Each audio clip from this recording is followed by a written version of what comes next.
Hi, bonjour. Bienvenue sur Ayayo Podcast. Pour les personnes pour qui c'est la première fois, Ayayo Podcast est un podcast multilingue qui accueille des magnifiques personnes issues des communautés noires et qui discutent de sujets variés qui ont un impact à l'échelle internationale, nationale, municipale, à tous les niveaux. Aujourd'hui, on a la chance d'avoir une magnifique personne avec nous. C'est vraiment un honneur. Puis là, je tiens à le dire. Moi, c'est Idil pour les gens qui sont ici pour la première fois. Je suis sociologue de formation, la créatrice de Ayayo Podcast. Et aujourd'hui, j'ai avec moi une personne. J'ai une personne avec moi.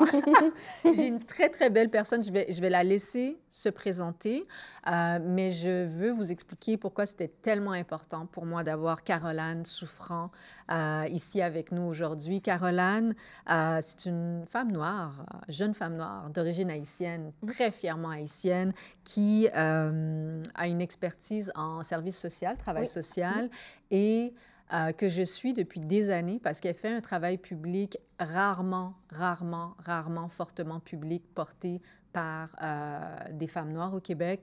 Caroline s'intéresse à l'intersectionnalité, elle s'intéresse aux femmes, aux familles, aux jeunes personnes, aux communautés, elle s'intéresse à la justice et Caroline a écrit un magnifique livre, Le privilège de dénoncer, mais c'est pas juste à travers la publication de ce livre que Caroline a été connue de ma personne, c'est vraiment au-delà de la publication du livre. Caroline est une des rares personnes noires au Québec, spécifiquement, qui a parlé très publiquement à propos de sujets très tabous liés aux violences sexuelles, transgressions sexuelles commises dans les institutions, à l'extérieur des institutions, dans les familles, dans les communautés. Caroline a porté sa voix avec et pour les survivantes de violences sexuelles. Comme moi, Caroline est une survivante de violences sexuelles et c'est une des rares femmes noires au Québec qui porte sa voix très haut et fort pour condamner des comportements déviants qui ont des conséquences très délétères sur les jeunes personnes, sur les femmes et sur les personnes de tous les genres en réalité, mais avec une surreprésentation pour les filles noires et les femmes noires. Moi, j'ai une admiration sincère pour Caroline, sur le plan professionnel, sur le plan personnel. Je tiens à le dire, c'est très important pour moi parce que j'ai grandi au Québec. J'ai presque 10 ans sur Caroline, là. Caroline est un peu plus jeune que moi, mais Caroline, c'est une personne que j'admire de loin depuis longtemps. C'est une personne que je comprends dans son expérience, parce qu'on a une expérience commune assez viscérale, et c'est une personne qui, je l'ai senti même dans la distance avec ton travail, qui porte un combat de façon très sincère. Moi, je suis dans les cercles activistes, professionnels, sociologiques depuis maintenant plus de 15 ans et c'est très rare de rencontrer une personne qui fait un travail à la fois intellectuel, de revendication et de vulgarisation qui reste ancré dans les communautés et qui reste ancré dans l'authenticité de sa personne. Caroline, c'est une personne qui, en ce moment, est en train de finaliser un doctorat en travail social. C'est une personne qui a finalisé une maîtrise qui porte sur les transgressions sexuelles et sur ce que ça veut dire pour des jeunes femmes de vivre des choses aussi atroces et de devoir se relever en communauté lorsque c'est possible. Des fois, c'est absolument impossible vu les conjonctures. Mais Caroline, c'est, comme je l'ai dit, une personne qui est plus jeune que moi, mais qui est en ce moment en train de travailler sur son deuxième livre. Donc, plusieurs autres. Voilà, Le privilège de dénoncer, c'est son premier livre. Et là, elle travaille sur une série de livres. Là, on sait qu'elle a probablement 14 livres dans sa tête. Et je tiens à faire cette introduction assez costaud concernant Caroline parce que j'ai rarement rencontré une personne qui a 31 ans, qui finit un doctorat en travail social, ancré dans des sujets hyper tabou qui concerne les femmes et qui est rendu à la publication de son deuxième livre à l'âge de 31 ans et qui a couvert médiatiquement au Québec des sujets aussi tabous. Caroline, je suis sûre qu'elle ne se donne pas ses propres fleurs tous les jours. Donc, je tiens à te dire, Caroline, que moi, en tant que femme, en tant que professionnelle, en tant qu'acolyte de mouvement, je suis extrêmement fière de toi. Je suis fière d'être dans cet espace physique avec toi, cette conversation avec toi. Je suis honorée. Je suis vraiment très, très honorée d'être en ta présence parce que je sais ce que ça veut dire, de un, d'être une survivante, de deux, de pousser en milieu académique, de pousser dans les cercles activistes, de se placer devant une caméra, devant des micros pour parler de choses aussi délicates, à la fois en son nom, avec et pour les survivantes. Donc, moi, j'ai un respect pour toi qui dépasse le jet-settisme, là. Je t'ai vu sur des photos, dans des conférences, dans des panels. Ça dépasse ta visibilité dans les médias. Les gens n'ont aucune compréhension parfois de qu'est-ce que ça veut dire de faire ton travail. On lit tes livres, on t'écoute, mais moi, je sais comment je me sens quand je vais me coucher le soir et que j'ai fini de faire tout ce travail-là et que les gens, des fois, même dénigrent mon travail. Aujourd'hui, on est sur un beau plateau léché, là. Ça a l'air sexy comme ça. Mais en réalité, le struggle est réel. The struggle is real. The struggle is real. Pour en arriver à publier un livre, pour en arriver à avoir même un podcast, il y a énormément de batailles et de persévérance. Et donc, Caroline Souffrant, bonjour. Bonjour. Bienvenue sur Ayeyo Podcast. Et puis, Caroline, comment vas-tu aujourd'hui? Ça va bien. Je veux dire, ça va bien. Puis, tu parles du livre, je trouve des fois qu'il y a comme un avant puis un après. Non, ça va bien. Je suis impliquée dans plein de projets. Puis, il y en a d'autres qui s'en viennent. Puis, c'est des projets qui me nourrissent beaucoup. Je mets tout mon cœur dans ce que je fais. Donc, oui, ça va bien. Oui. Caroline, ça fait 20 ans que tu es impliquée. Oui, ça fait 20 ans parce que, je veux dire, quand tu as commencé à revendiquer des choses et à t'affirmer très fermement, tu étais mineure. Oui, au secondaire. Oui, tu étais mineure, tu étais au secondaire. Donc, tout à l'heure, j'ai dit que tu avais 31 ans, mais je veux dire, tu avais 12 ans. Tu avais 12 ans quand tu as commencé. Et aujourd'hui, les gens voient une finalité en continuité de la personne que tu es, de la jeune adulte que tu es, mais c'est un cheminement, un cheminement qui date, là. Oui, vraiment. C'est un cheminement qui date. Et donc, Caroline, pour les personnes qui ne te connaissent pas, qui entendent parler de toi pour la première fois, nous, Caroline, on est en communauté, on se connaît, mais Caroline, c'est... Moi, personnellement, parce que je suis le travail, je sais que Caroline, elle aime beaucoup la musique. Oui, vraiment beaucoup. Oui, et je sais que Caroline, elle est fièrement haïtienne. Elle connaît des chapitres très importants de l'histoire haïtienne. Caroline, c'était comment pour toi de grandir au Québec? Ça commence fort! C'était comment pour toi de grandir au Québec?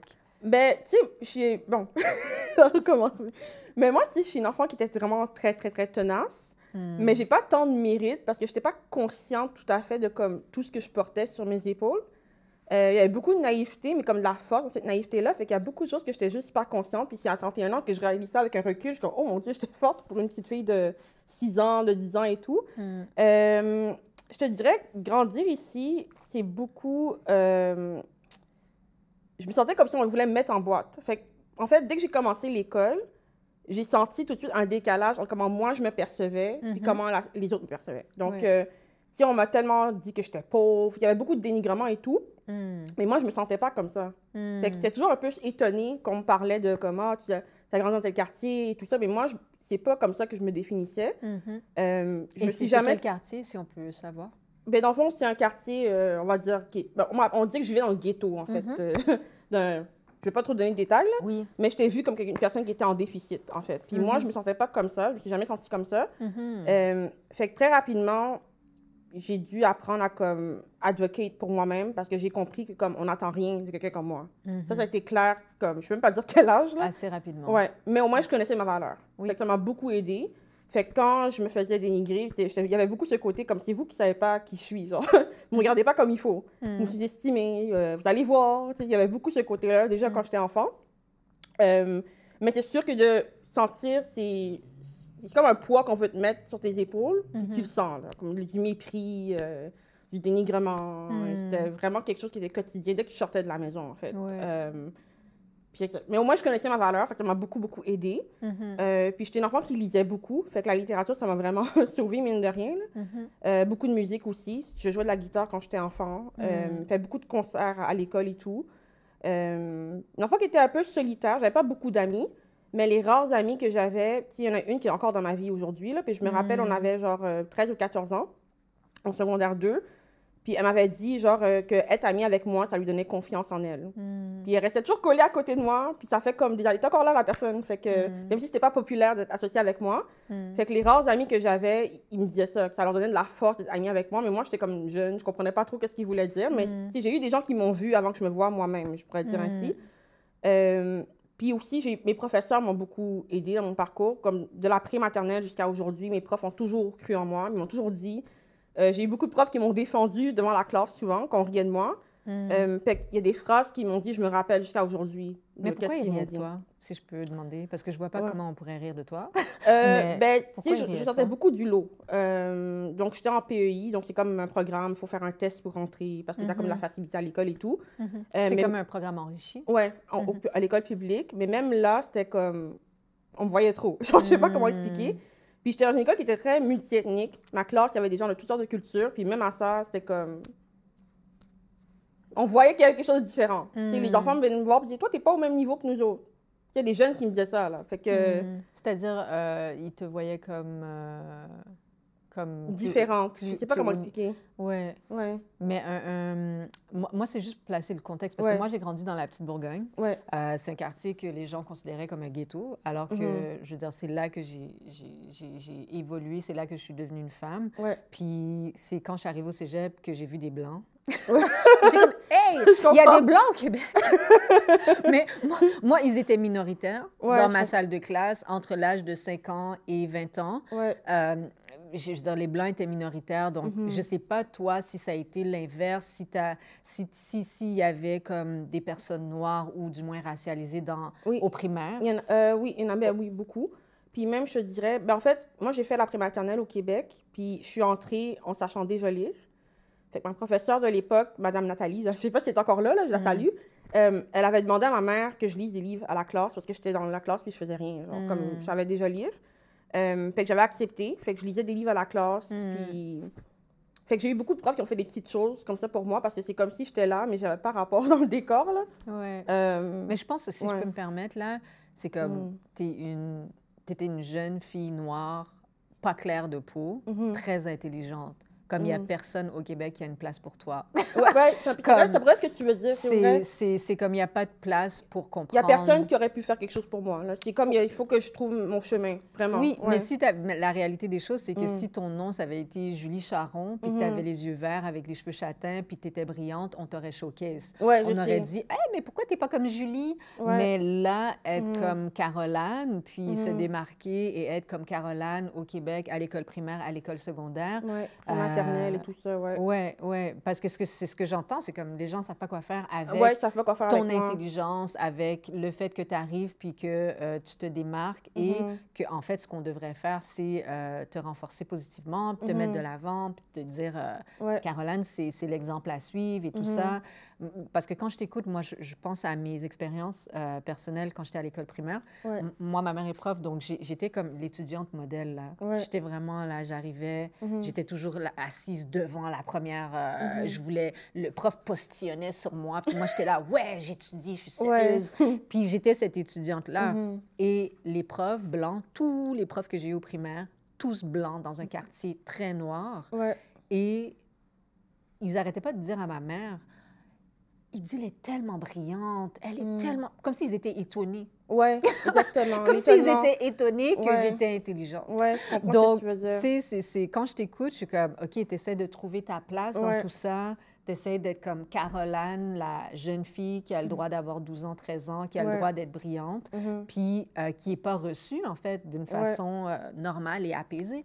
Ouais, c'est drôle que tu dis ça parce que justement, quand j'étais en prématernelle, puis que je lisais, au début, quand les enfants ont réalisé que je lisais, puis pas eux, puis c'était à Parc Extension, fait qu'il y avait un enfant blanc dans la classe. Il était comme confus au début. La prof a raconté ça à ma mère, il était comme, Oui. elle lit, genre, mais nous, on lit pas. Mais c'était comme une petite confusion, puis après, ça a passé parce que je lisais des livres à la classe, mais c'est comme toujours ce petit... on sait pas où se placer à côté de nous. Il y a comme s'il y a un éléphant dans la pièce, mais on sait pas comme... Tout le monde le voyait sauf moi, genre.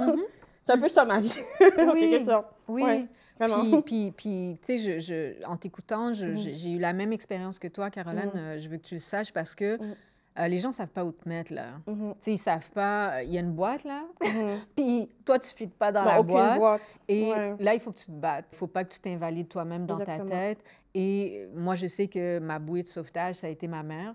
Parce que même quand j'arrivais tête basse à la maison, ma mère, elle nous disait, comme, on est Africains, on est des gens intelligents, donc tu retournes et puis on continue.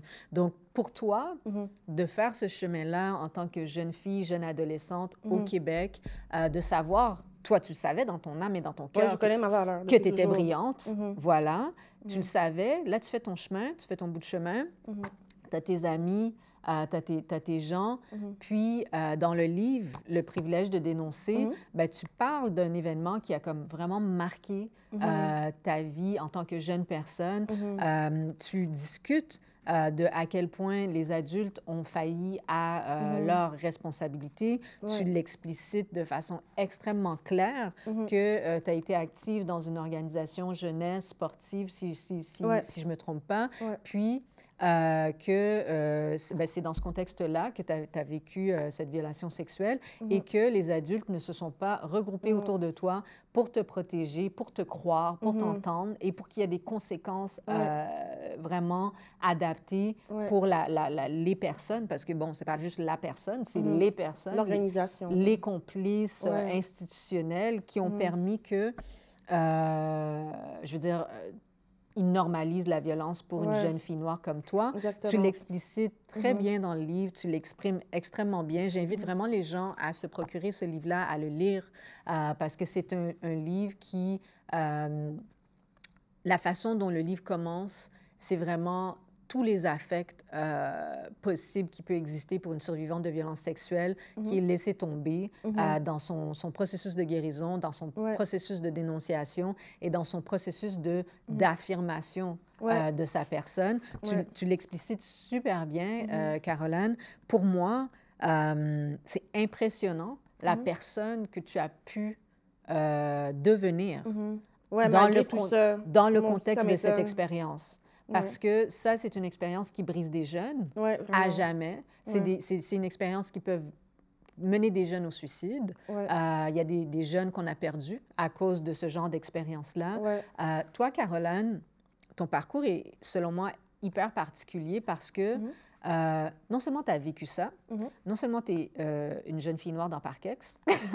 Parkex, tu sais, on connaît Parkex. Tous les quartiers ont leurs particularités. Et la stigmatisation de grandir dans Parkex en tant que jeune personne noire, tu deviens une survivante de violences sexuelles alors que tu es mineure. Tu décides que cette expérience-là ne va pas te définir et surtout ne va pas te détruire. Et tu te bats pour te faire entendre en tant que jeune personne mineure, et tu en viens à cristalliser ça dans un livre, ce qui n'est pas rien. Mais j'ai quand même sorti... Là, tu vois, je relis des fois, parce que l'autre jour, j'étais à un panel, puis j'ai lu un extrait du début, puis les gens pleuraient, mais moi, c'est quand je lis, c'est comme un détachement. C'est comme j'ai sorti ce que j'avais à sortir. Là. Comme... Oui, mais si je te dis tout ça, c'est parce que, tu sais, toi tu vis dans ton corps, comme moi, je vis dans mon corps. Quand les gens ils me donnent des compliments en rapport au podcast, pour moi, c'est juste normal de créer des espaces numériques, virtuels. C'est en soi un exploit que des gens de notre profil puissent en arriver là. Toi, quand tu écris ça, Caroline, quand tu décides que tu vas documenter ton expérience, que tu vas même en faire... un parcours professionnel, parce que tu finis par étudier très lourdement le travail social, le travail d'accompagnement, le travail d'intervenante. Tu travailles avec une grande proximité Ouais. sur le terrain avec des personnes Ouais. qui ont vécu des choses et qui vivent dans des fragilités. Ouais. Moi, je tiens à le dire, il n'y a pas beaucoup de gens hein, qui font du travail de revendication tout en étant sur le terrain. Ouais, c'est vrai, tout à fait, Et c'est vrai. ça, tu sais, je veux dire, C'est vrai, il y a ouais. beaucoup de gens qui font du PR de Ouais, justice. qui parlent, mais c'est désincarné, tout à C'est fait. ça, et c'est des relations publiques de la justice, Ouais. mais il n'y a pas d'intervention, il n'y a pas d'enracinement. Mhm. Moi, si j'ai Tout à fait. continué à suivre ton travail aussi longtemps, c'est parce que j'étais très intéressée à ton travail d'intervenante. C'est-à-dire que tu as interviewé des survivantes de violences Ouais. sexuelles. Tu as fait un travail sur le long terme, sur plusieurs années, Ouais. pour comprendre ce que ça veut dire pour elles en communauté, en famille, en institution. Ouais. Et moi, parce que le saut est énorme entre toi qui deviens une survivante de violences sexuelles en étant mineure et toi aujourd'hui qui finis un doctorat en travail social qui centre beaucoup la parole des femmes. Je veux dire, je sais que tu es dans ton corps.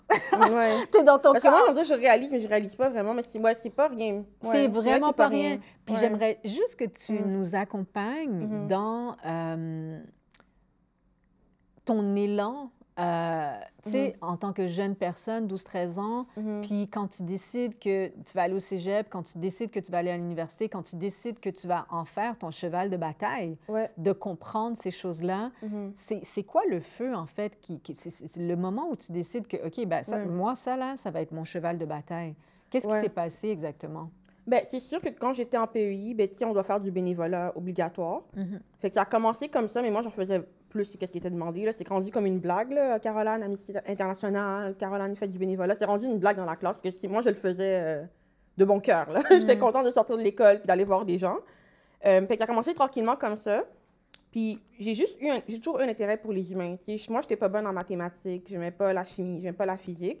Fait que je savais que je m'en allais pas là-dedans. Puis je voulais pas faire ça non plus. Moi, c'est les humains puis le social qui m'intéresse depuis toujours. Fait que de fil en aiguille, puis j'étais impliquée dans plein de choses, là, pas juste au niveau des violences sexuelles, mais aussi droits humains, santé mentale. Je fais vraiment beaucoup de places puis d'organismes. Puis finalement, au cégep, c'est drôle parce que quand j'étais en secondaire 5, j'ai décidé d'aller au cégep. J'ai été au collège Antique, puis j'avais le prospectus avec les programmes qui décrivent les programmes d'études. Puis je l'amenais avec moi en secondaire 5, puis j'avais hâte de quitter le secondaire pour aller au cégep. Fait que j'amenais le programme avec moi dans le cours pour dire j'ai hâte de partir d'ici. Mon ami s'en rappelle d'ailleurs, je l'amenais en cours de physique avec moi, puis j'avais toujours le petit programme du cégep. Fait que, mais moi, je pensais jamais me rendre à l'université, honnêtement. C'était pas comme dans mon radar, là. C'est juste que j'aime apprendre, puis j'ai commencé à aimer l'école à partir du cégep. Là, c'est comme des super belles années. Ça m'intéressait, c'était intéressant, c'était stimulant intellectuellement. Puis finalement, je suis jamais sortie de l'école. Mais moi, j'aurais pu décrocher, honnêtement, mais je suis encore là. Ouais. Mais à mon propre étonnement, honnêtement, là, parce que c'est pas comme quelque chose qu'un enfant de 5 ans, oui, je vais aller faire un doctorat. Là. Non, je savais même pas c'était quoi, genre, aller faire des études supérieures. Fait que c'est vraiment très naturellement, là. Ouais. Oui, puis, tu sais, on le sent dans ton parcours que tu es une personne hyper curieuse, que tu aimes apprendre, que tout t'intéresse, pas juste une niche de sujets. On sent que vraiment beaucoup de choses t'intéressent.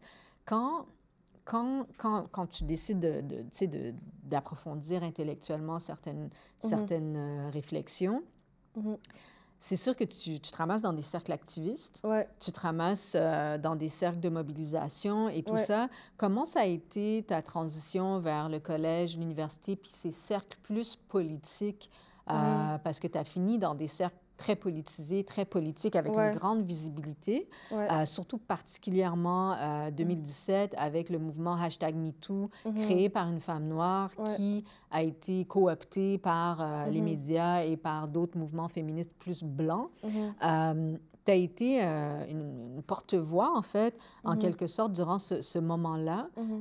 Et tu as été en solidarité dans des cercles activistes, puis tu as porté ton travail, finalement, toute ton expérience vécue de survivante a été intellectualisée et tu as décidé, en fait, de faire un travail public. Comment tu as vécu cette transition-là de « OK, je vais au cégep, je vais à l'université, puis là, boum, je finis dans les médias, puis à un moment assez important politiquement. » Comment tu as vécu ça? Bien, c'est drôle comme question parce que les choses que je fais maintenant, j'ai comme toujours fait ça. Fait qu'on dirait que c'est un travail, mais c'est pas un travail. Tu sais, parce que même quand j'étais au secondaire, j'écrivais dans le journal étudiant, j'ai fait au cégep, puis j'ai encore les archives chez moi. À l'université aussi, je l'ai fait. Fait que c'est comme si c'est juste une continuité de comme que j'ai toujours fait. Mais c'est sûr que quand le livre, quand le projet de livre est arrivé, c'est sûr, ça a dérangé dans les milieux féministes. Dans quel sens? Ben, tu sais, je vais pas trop en donner de détails, mais c'est sûr, ça a généré de la jalousie, là, que j'écrive un livre, même si j'ai toujours écrit. Mais parce que là, ça allait rejoindre plus de gens. Là, c'est devenu un problème pour certaines personnes. Ouais. Mais moi, ça m'a motivée à le finir, honnêtement, qu'on voulait que j'arrête de m'exprimer. Ça m'a vraiment fâchée, en fait, puis ça a été comme ça a allumé un feu, honnêtement. Oui. Fait que si je l'ai fini, c'est grâce surtout à ça, parce que c'est comme si on veut tellement que tu parles pas, que moi, je dis non, je vais jusqu'au bout, là. C'est pas vrai que je vais me taire après avoir fait tout ça, là. Oui. Non, c'est que ça. Fait que ça m'a quand même aidée.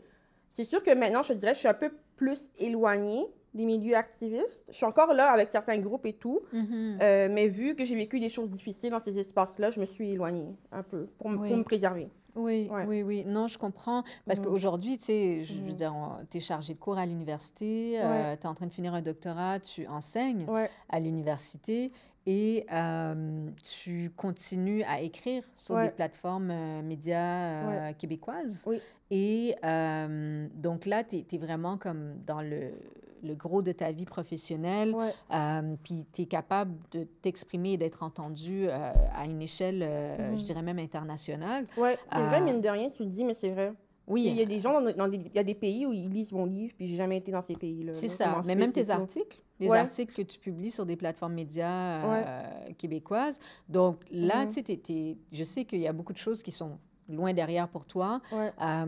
Moi, j'ai été dans les cercles activistes et j'ai aucune gêne à dire qu'il y a très peu de prévention renforcée dans les cercles activistes. Tout à fait. Donc, pour la jeunesse qui écoute, c'est bien de se mobiliser, c'est bien d'être dans les mouvements politiques, mais il faut aussi se protéger. Et c'est pas parce qu'on porte un message qui est lié à la justice, à l'équité, qu'on peut ne pas être violenté dans des cercles activistes. Donc, ça, il faut vraiment faire attention.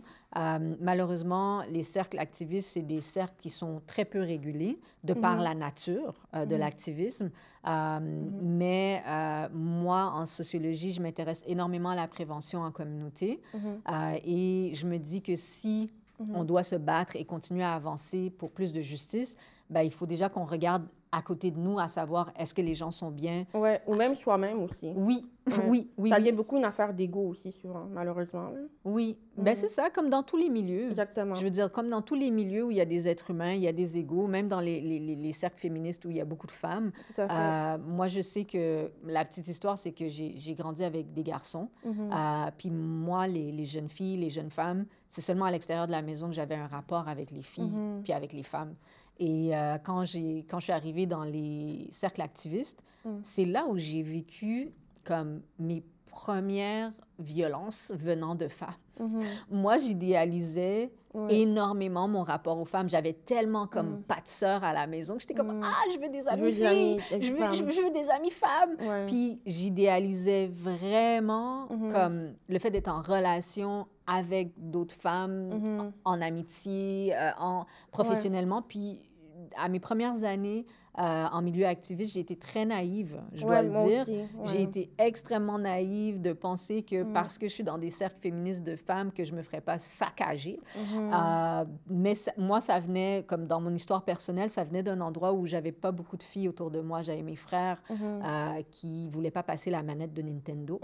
Donc, mes frères, là, qui ne voulaient pas passer la manette de Nintendo. Donc, moi, quand je me ramassais avec des filles ou avec des femmes, je me sentais tout de suite, je me disais, c'est mes sœurs, on va être ensemble. Mais en milieu professionnel, il existe une compétition entre femmes. Puis le patriarcat fait en sorte que, je suis désolée, mais cette jalousie-là, c'est une résultante du patriarcat. Tout à fait. C'est comme s'il ne peut pas y avoir plusieurs femmes noires brillantes dans un même espace. Et si Caroline arrive, si moi j'arrive, Caroline doit dégager. Si moi je suis là, c'est vraiment une énergie extrêmement patriarcale, toxique et patriarcale.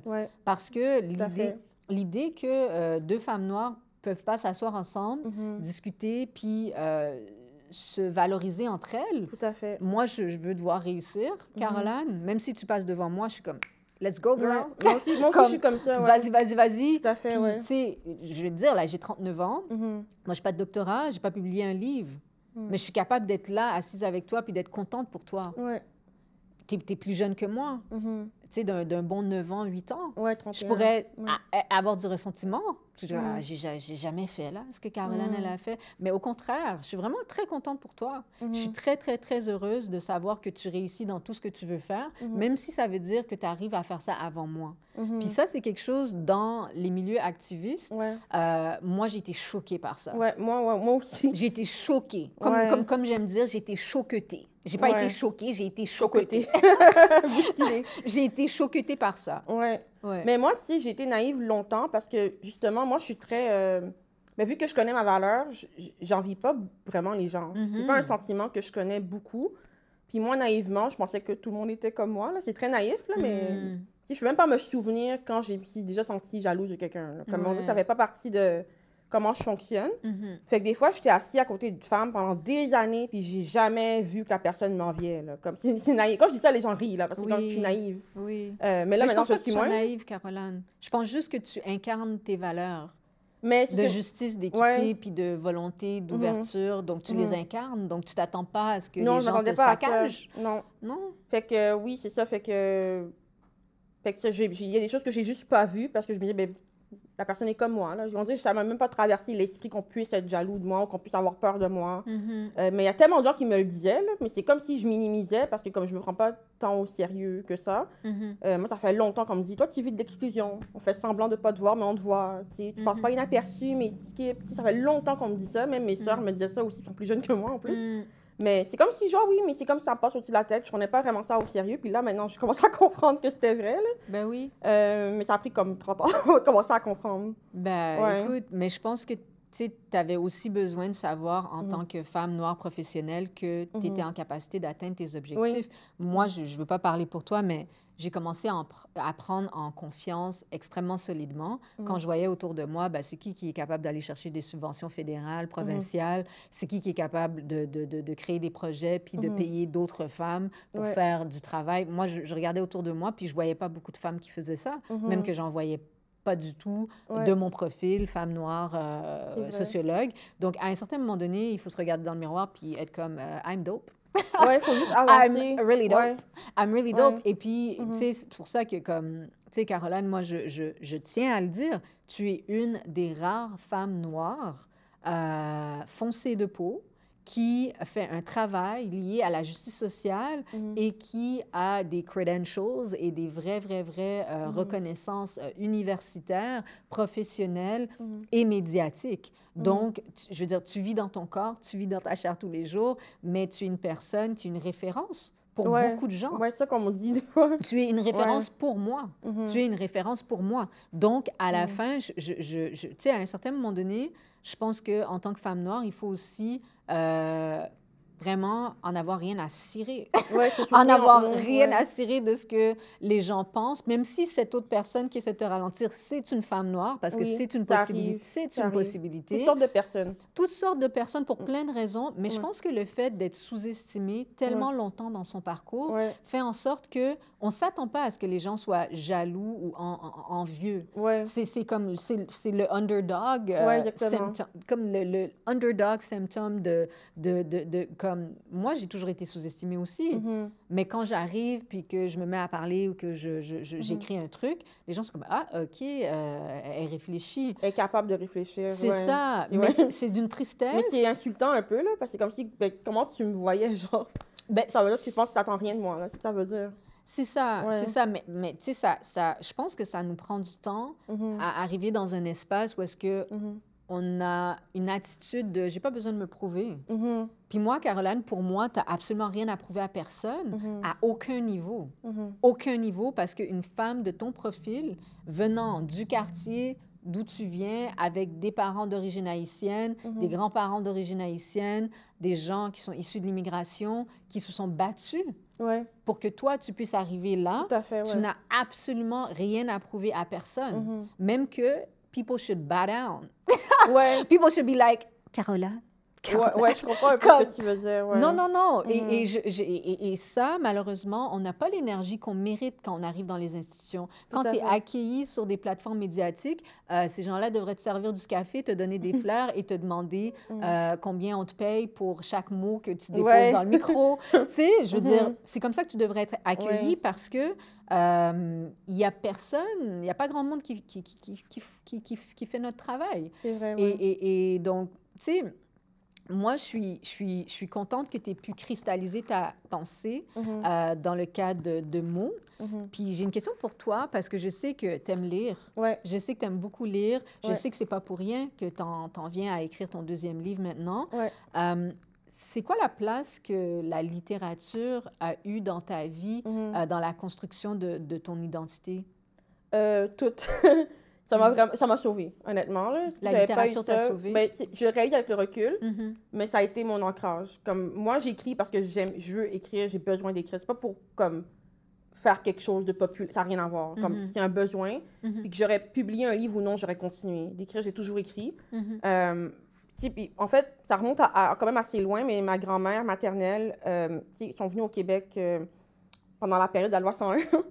Puis ma grand-mère maternelle, elle ne lit pas, elle n'écrit pas, elle parle pas français jusqu'à maintenant, 91 ans bientôt. Mhm. Fait qu'imagine arriver au Québec dans ce contexte-là, puis t'es une personne immigrante haïtienne, puis c'est ça. Mhm.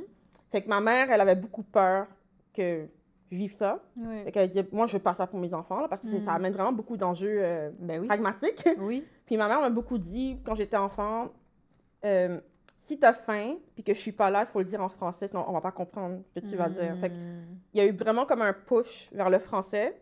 Mais en même temps, tu sais, tout le monde autour de moi parlait créole. Les adultes parlent en créole entre eux. Fait que je comprends le créole, mais je ne parle pas très, très bien. Mais c'était vraiment des raisons comme pragmatiques. Genre, si on n'est pas là, il faut qu'elle se débrouille. Oui. Puis si elle fait en créole, on va pas comprendre ce qu'elle veut dire. Mais j'ai appris le créole, mais c'est comme un peu par inadvertance, je peux dire, malheureusement. Parce que j'entendais tout le monde parler en créole autour de moi, mais ça n'a pas été fait de manière intentionnelle Oui. envers moi pour que j'apprenne le créole. Parce que les adultes nous parlaient en français, mais Oui. entre eux, se parlaient en créole. Puis c'est aussi un peu pour ça que je suis arrivée à prématernelle, je savais déjà lire. Tu sais, c'est comme 3-4 ans, là, c'est comme 4 ans en prématernelle. Oui. Fait que moi, je suis arrivée, puis je lisais des livres à ma classe. Oui, oui, oui. Mais c'est ce que comme- tu dis en Ouais. rapport à tes parents, ta parenté qui parlent le créole aux adultes. Moi, ma mère, elle parle somali à tout le monde, au Au téléphone. téléphone, Dès ça. qu'elle se tourne vers les enfants, elle parle français. Exactement. Et je pense que c'est vraiment un réflexe de survivance pour les parents immigrants. Ils se disent, je veux pas que mon enfant soit dernier de classe dans l'école en français, etc., etc. Mais c'est prouvé aussi scientifiquement que comme un enfant qui apprend plusieurs langues a les capacités intellectuelles de pouvoir fonctionner dans toutes ces langues-là Ouais. en même temps. Ouais. Donc, comme moi, en tout cas, j'ai eu mes petites discussions là, avec ma Ouais. mère à savoir pourquoi est-ce qu'elle nous a juste parlé en français. Ouais, moi aussi. Parce que moi, j'ai eu un peu de ressentiment en rapport à ça. Ouais. Parce qu'après, on s'est ramassé avec d'autres jeunes qui étaient fluides en Somalie. Et nous, on était là en train Exactement. de chercher Les mots. comment structurer la phrase. Ouais, puis moi, Et quand je parle à ma grand-mère, je cherche mes mots souvent. c'est ça. Et Ouais. c'est vraiment un échec total sur le plan culturel, ça. Mais après, je dirais que comme en créole, il y a la chance d'apprendre le créole. Il y a des cours, en tout cas à Montréal, c'est Montréal. clair. Les gens peuvent apprendre le créole. Et Ouais. pour la langue somali, ici à Montréal, il y a un peu moins de communautés, mais à Ottawa, il y a littéralement des espaces où on peut apprendre le somali. Les adultes, les enfants peuvent aller. Ouais. Une langue, ça s'apprend. Oui, tout à fait. Une ouais. langue, ça s'apprend même à l'âge adulte. Moi, le niveau de créole que je comprends est assez intense. le niveau de créole que je comprends est assez intense. Ouais. Je suis comme étonnée moi-même, mais j'ai grandi avec les Haïtiens. C'est Donc, ça, exactement. Ouais. Ouais. Puis, non, c'est ça. C'était beaucoup comme par inquiétude que, comme, s'il arrive quelque chose, il faut que je me débrouille. Là. C'était Oui. vraiment ça. Mais en ce qui concerne Ouais. la littérature, par exemple, est-ce que c'était un refuge pour Oui, toi? vraiment. Je le vois Quand avec tu le étais recul. plus là. jeune? Ouais, c'était comme le seul espace où je pouvais... Comme... J'étais toujours en bibliothèque à l'école primaire. Là. Non, j'ai vraiment aimé... C'est des beaux souvenirs de mon enfance. C'est beaucoup de BD. Puis j'ai toujours eu plein de livres chez moi. Là. Comme Ouais. des BD, des encyclopédies, des dictionnaires. J'étais toujours en dictionnaire. Non, j'adorais. Vraiment, Ouais. c'était... Ouais. Puis ça a été un réflexe pour toi de te mettre à écrire. Ouais, ça s'est fait naturellement. C'est sûr que ma mère m'a comme un peu initiée parce qu'elle voulait que comme je me débrouille, mais elle n'a pas poussé très fort, là, comme si il y avait un intérêt naturellement. Puis j'aime les mots. Puis je trouve aussi, quand tu écris, tu as de l'espace. Surtout écrire des livres, parce que y a pas vraiment de règles. Tu fais ce que tu veux. Tu réinventes le monde à ta façon. Il n'y a pas comme de cases. Tu fais ce que tu veux. Fait que c'est comme la seule place dans ma vie où je peux faire ce que je veux. Vraiment. Ouais. Non, je te comprends parce que moi, j'ai le même rapport avec le podcast. Oui. C'est-à-dire que quand j'invite les gens, ben, c'est freestyle. Les gens peuvent dire ce qu'ils veulent. C'est pas cadré comme à l'université ou bien comme dans d'autres espaces. Je sais, Caroline, que contrairement à beaucoup de gens qui font ton travail, tu es super accessible. Comme toi et moi, on s'est parlé sur Instagram. Puis j'étais là, elle m'a répondu assez rapidement. Puis tu es hyper accessible. Tu sais, la majorité des gens qui ont publié des livres, qui enseignent à l'université, ils te répondent pas sur Instagram. Ou ils sont arrogants. Ils te regardent de haut. Oui. Puis tu sais, un truc que je voulais te dire, c'est que, Caroline, comme tu es vraiment terre à terre. Oui, c'est intentionnel. Oui. Parce que je sais c'est quoi de me faire garder comme si je suis rien, alors que je suis pas rien. Oui. Fait que je me suis toujours dit, si un jour je fais quelque chose de ma vie, je veux pas... C'est pas beau, genre, comme ça, d'être arrogant, imbu de soi-même, c'est l'affaire la plus laide au monde pour moi. Ben oui. Fait que moi, quand je parle aux gens, c'est intentionnel de pas les faire sentir comme ça. C'est ça. Ouais. Puis ça se sent énormément dans ta façon d'être accessible, dans ta façon d'adresser les gens et dans ta façon de comme, partager les ressources très rapidement en rapport à ce que tu sais. Moi, je sais que sur les réseaux sociaux, c'est jamais sécuritaire ce qui se passe. Non. Et Caroline m'envoie des messages. Est-ce que tu sais que tu peux activer cette fonction? Est-ce que tu sais? Ou est-ce que tu peux appliquer à tel truc? C'est la première à me donner les tips sur comment supprimer les commentaires, comment bloquer. C'est ça. Donc, sur les réseaux, tu sais, les gens, ils réalisent pas, mais comme, OK, oui, tu as écrit un livre, tu enseignes à l'université, mais tu es active sur les réseaux. Puis, tu es vraiment vocal, comme on dit, sur les réseaux. Puis, ça vient avec son lot d'agressions, cyberagressions. Quand tu étais dans la tornade, tu sais, du mouvement #MeToo, puis que... plus 2020, là, quand il y a eu l'autre vague, là. L'assassinat public de George Floyd avec, 2020. Et moi, en haine, à Ottawa, j'étais là aussi. C'est ça. Et avec Ottawa U, ce qui s'est passé avec les jeunes en salle de classe, avec le mot... J'étais pas dans la classe, mais j'étais à l'université quand ça s'est passé. C'est ça. Avec le mot en haine, pour les gens qui connaissent pas, on a tenté de normaliser le mot en haine dans un espace universitaire. Et ça, tu sais, il y a eu beaucoup de discussions en rapport à ça. Et tu sais, ton travail, il est à la fois universitaire, médiatique et sur les réseaux sociaux. C'est une sursollicitation de ta personne à tellement de niveaux. Comment tu gères ça? Puis comment, comme ton rapport aux réseaux sociaux avec les messages publics que tu partages et la haine qui existe sur les réseaux sociaux? Parce que même moi, avec mon podcast, je reçois des messages haineux, mais j'intériorise pas, tu sais. Mais reste que quand je reçois des commentaires, mais vraiment comme dans le déni de la violence sexuelle, dans le déni de qu'est-ce qui peut se passer pour les femmes. Moi, j'ai des gens de toutes les appartenances de genre qui m'envoient des messages et qui commentent des choses complètement inacceptables. Puis moi, en tant que survivante, je reçois le message ou je reçois le commentaire, je le lis, mais c'est dégradant humainement, même si c'est sur Internet, reste que ça a un impact sur ma santé mentale. Donc, moi, je me posais la question, je veux dire, tu as été dans toutes les tribunes de communication en matière de justice sociale. Comment tu te gères émotionnellement? Comment ta santé mentale, comment tu prends soin de toi? Ben c'est sûr, tu vois, ce livre-là, ça m'a beaucoup aidé, là, parce que ça, c'est comme en arrière, un peu. Pas que c'est guéri, mais je suis comme ailleurs, je suis rendue ailleurs, puis mon prochain livre parle d'autres choses aussi. Mais c'est sûr, en milieu académique, j'ai quand même beaucoup de bienveillance de la part des gens qui m'ont eu comme étudiante. Fait on dirait qu'ils comprennent dans quel genre de position je suis, même s'ils ne sont pas des personnes noires ou des femmes noires. Fait qu'ils sont bienveillants. Mais c'est sûr qu'ils me disent, tu sais, toi, il y a des gens qui attendent leur moment pour comme sauter sur toi, là. Puis je suis comme, je sais, t'es comme la 4e personne qui me le dit. Ça a toujours été comme ça, d'ailleurs, dans ma vie. Il y a des gens qui attendent leur maman pour? Pour me détruire ou pour sauter sur moi, parce qu'ils sont jaloux. Parce que, tu sais, je suis une petite jeune de 31 ans qui arrive là, puis je n'ai pas fini mon doctorat, puis regarde tout ce que j'ai, puis il y a des preuves de carrière qui n'ont pas ça, là. Fait que c'est sûr, ça dérange, probablement. Fait que des fois, les gens m'avertissent, mais comme je le sais, ça a toujours été ça, ma vie. Mais d'avoir cette bienveillance-là, ça m'aide beaucoup parce que c'est comme, OK, je suis pas folle. Il y a une raison pourquoi des fois je suis pas confortable avec les gens. parce que c'est comme, Oui. tu sens qu'ils sont pas contents pour toi. Ouais. Ou qui se demandent tout simplement pourquoi toi. Ouais, pourquoi toi? Qu'est-ce que t'as fait pour mériter ça? Oui. T'as rien fait, Oui. tu sors de nulle part, etc. Fait que, mais moi, je sais que c'est pas vrai, là, mais c'est sûr qu'il y a des gens qui, probablement, qui se sentent comme ça. Mais j'ai quand même la bienveillance de certaines personnes. Après, c'est sûr, quand tu es tout seul dans ces espaces-là, où il n'y a pas beaucoup de gens, il n'y a pas beaucoup de solidarité. Comme moi, je la sens pas beaucoup envers moi. C'est vraiment des monsieur, madame, tout le monde qui me soutiennent le plus, qui m'envoient des messages, qui veillent sur moi, là, parce que comme les collègues, il n'y a pas vraiment de collègues qui veillent sur moi. À part les profs qui m'ont eu comme étudiante, là, mais sinon, honnêtement, là, non. Il n'y a personne qui veille vraiment sur moi. Il n'y a pas eu de comme reach out, check-in, rien. Alors que je fais le même travail que comme d'autres, en tout cas. Oui, oui, Ouais. mais ça revient à ce que je disais, Caroline, en rapport à la prévention qui n'est pas renforcée Non, dans même les cercles féministes, tout à fait. même les cercles antiracistes, Ouais. comme Ou médiatique aussi. médiatiques. Tout le monde pense au message, la façon dont le message doit être livré. Tout le monde pense à la rédaction du message, tout le monde pense au comment on va paraître, mais personne ne pense à comment les gens se sentent. Ouais. Et je tiens à dire que moi, je suis devenue une survivante de violences sexuelles alors que j'étais en plein lancement d'un organisme féministe, d'une organisation féministe Femmes noires musulmanes au Québec. J'étais entourée de femmes noires musulmanes et je suis devenue une survivante de violences sexuelles. J'ai perdu ma santé mentale, etc. Puis personne ne l'a vu.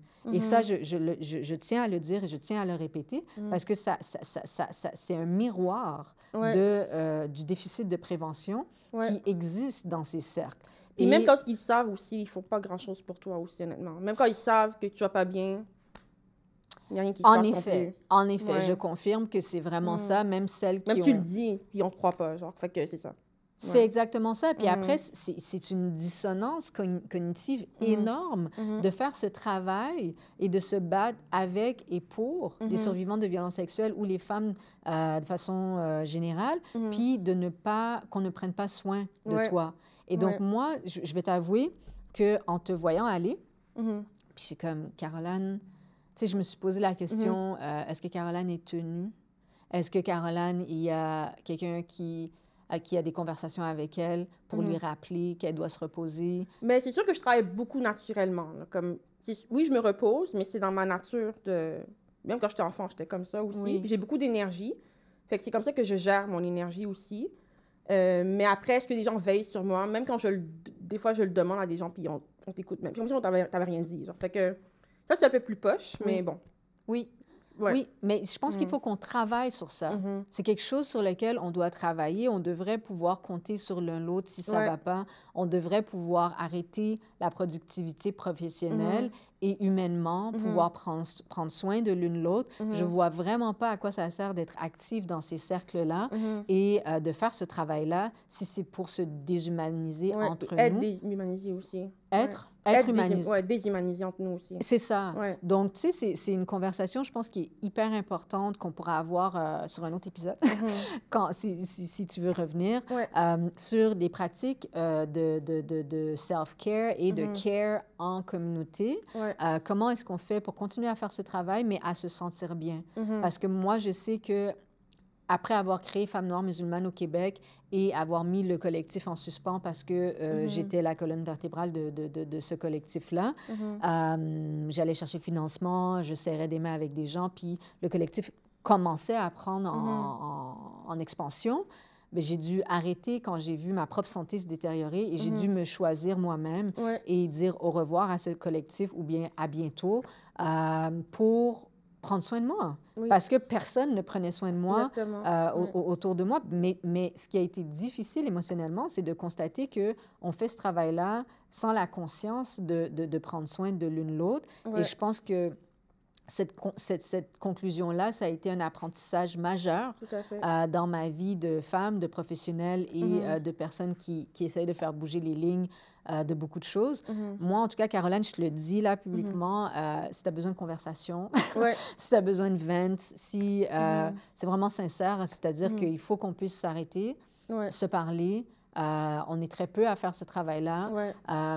On fait ce qu'on peut et je pense que c'est très nécessaire d'arrêter Ouais. quand on ne peut plus, Exactement. puis d'être dans la créativité. Moi, je suis super contente de voir que tu es une fan de musique et que tu te noies dans la Ouais. musique. Plusieurs heures par jour. Oui, Ouais. que tu as un sens créatif et que tu peux apprécier l'art dans différentes formes, que Tout à ce soit fait. littérature, que ce soit musique, que ce soit théâtre, que ce soit... Je vois tout le temps dans tes stories, tu es dans un concert, je sais pas. Ouais, toujours des concerts. Oui! Ouais, j'adore. Des fois, je vais toute seule même. Oui! J'adore.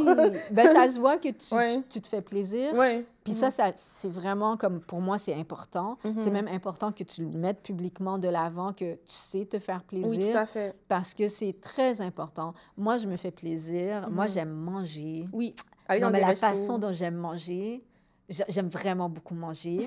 Et j'aime aller au spa et j'aime, tu sais, rien faire à la maison. Tout à fait, ouais. C'est des choses que je fais activement et qu'il n'y a personne qui peut me voler mon temps quand il s'agit de prendre soin de moi. J'ai beaucoup appris avec les années que je ne peux pas faire ce travail, avoir l'air rafraîchi et reposé devant la caméra si je ne prends pas soin de moi. Tout à fait. Et quand ce livre-là, là, Le privilège de dénoncer, que tu m'as offert en cadeau, Ouais. merci Caroline, et que j'ai vraiment, en tant que survivante, quand je l'ai lu, je devais ralentir dans ma lecture, je te l'ai dit, je devais vraiment ralentir dans ma lecture parce que je devais canaliser des choses pour ma propre personne et pour ma propre expérience. Mais c'est un livre qui, pour moi, c'est une documentation des bonnes pratiques. Ah ouais, dans quel sens? Parce que beaucoup de ce que tu dis informe la façon dont on devrait se comporter. Ouais, avec les survivantes. Oui. Ouais. C'est-à-dire que tu ne dis pas aux gens quoi faire, tu n'es pas en train d'éduquer les gens en tant que survivante, mais en parlant de ton expérience de survivante, on a une compréhension de ça serait approprié, ça serait pas approprié. Ouais. Et vu que tu portes la voix, vu que tu dis les choses, ben, c'est comme si tu invites à vraiment décorer l'espace et former l'espace de comment les survivants devraient être traités, adressés, crus dès le départ.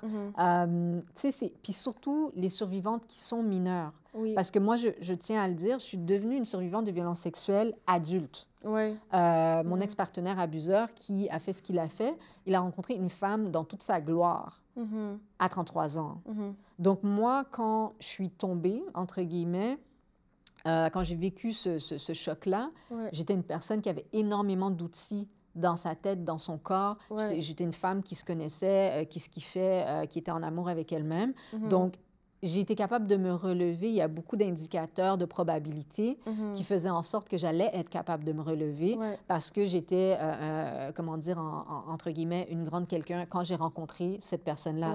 Mais imagine, moi, tous les jours, depuis que je suis devenue une survivante de violences sexuelles, je me dis, mais le choc que ça a été pour moi à 33 ans, avec un diplôme universitaire, un travail, une visibilité publique en tant que sociologue, ça a été un choc total pour mon corps de devenir une survivante.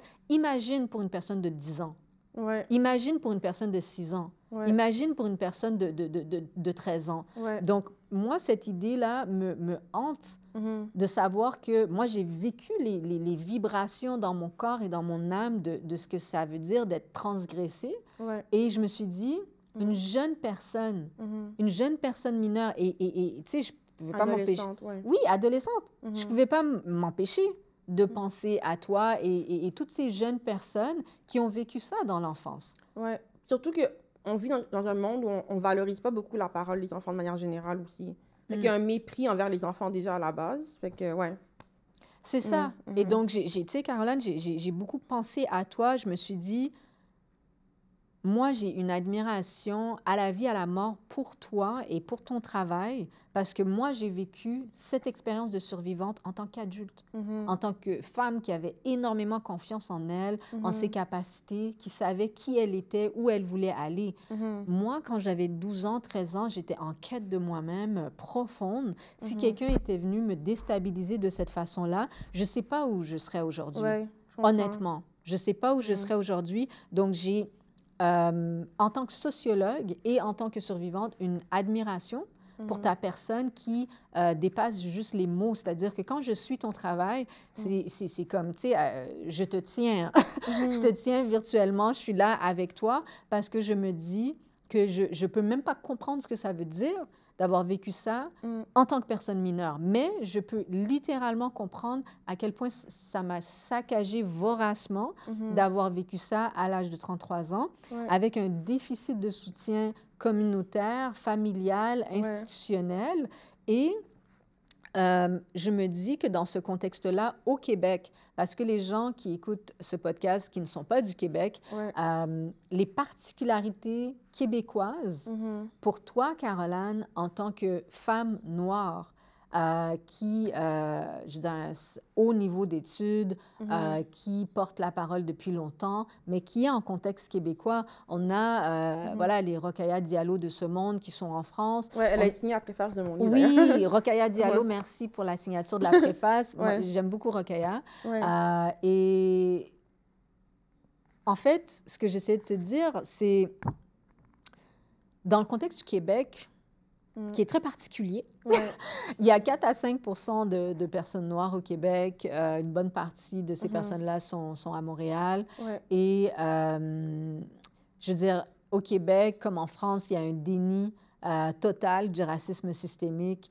Il y a même un déni du sexisme systémique. Dans ce contexte-là, où est-ce que les gens se battent principalement pour une identité francophone très viscéralement coloniale, qu'est-ce que ça veut dire pour toi, en fait, de baigner là-dedans, puis d'être une porte-voix, puis Puis quand je dis porte-voix, j'aime pas dire ça parce que c'est comme si tu étais toute seule, puis tu n'es pas toute seule. Comme moi, je suis avec toi, il y a plein de gens avec toi. Moi, je suis comme une béquille, en fait. Je suis pas une porte-voix. Les gens, on leur voit, mais c'est comme, ils prennent appui sur moi pour pouvoir dire leur truc. Oui, bien sûr. Une béquille. Oui, je pense que tu amplifies beaucoup de choses pour beaucoup de gens. Quand je dis porte-voix, c'est plus dans le sens où il y a vraiment des gens qui ne peuvent rien dire. Oui, c'est vrai. Je veux dire, il y a des gens qui aimeraient dire « on m'a fait ça, on m'a fait ça ». Ces gens-là sont placés dans des conjonctures ne peuvent pas. Et moi, je veux dire, je respecte avec grande délicatesse le fait que des gens ne vont rien dire à propos de ce qu'on leur a fait, parce que dire quelque chose, ça pourrait sous-entendre des conséquences mortelles pour elles. Donc moi, j'ai un respect pour ça. C'est pas parce que j'ai dénoncé pour moi que je m'attends que les autres le fassent.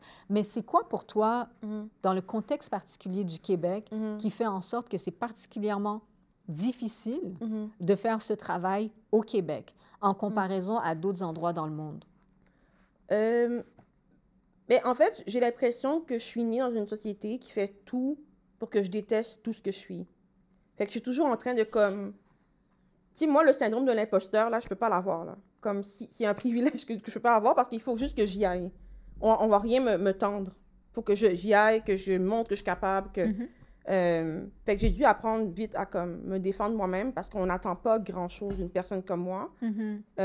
J'ai dû apprendre à connaître ma valeur vraiment vite. Mais c'est sûr que, tu sais, je sens, ben, on me le dit aussi, mais c'est comme si dès que tu montes, on veut te ramener en bas. T'es comme, là, tu réussis, mais là, c'est trop. On revient ici. Ou il y a des gens qui pourraient t'ouvrir des portes, ils t'ouvrent pas la porte. Mais je vois beaucoup de gens qui sont conscients de dans quelle position je suis, puis qui font des gestes de solidarité en coulisses, fait que je les vois quand même, ces gestes-là. Puis souvent, quand les gens me découvrent, ils disent, ça fait que c'est maintenant que je sais que tu es là. Souvent, c'est la même réaction à chaque fois.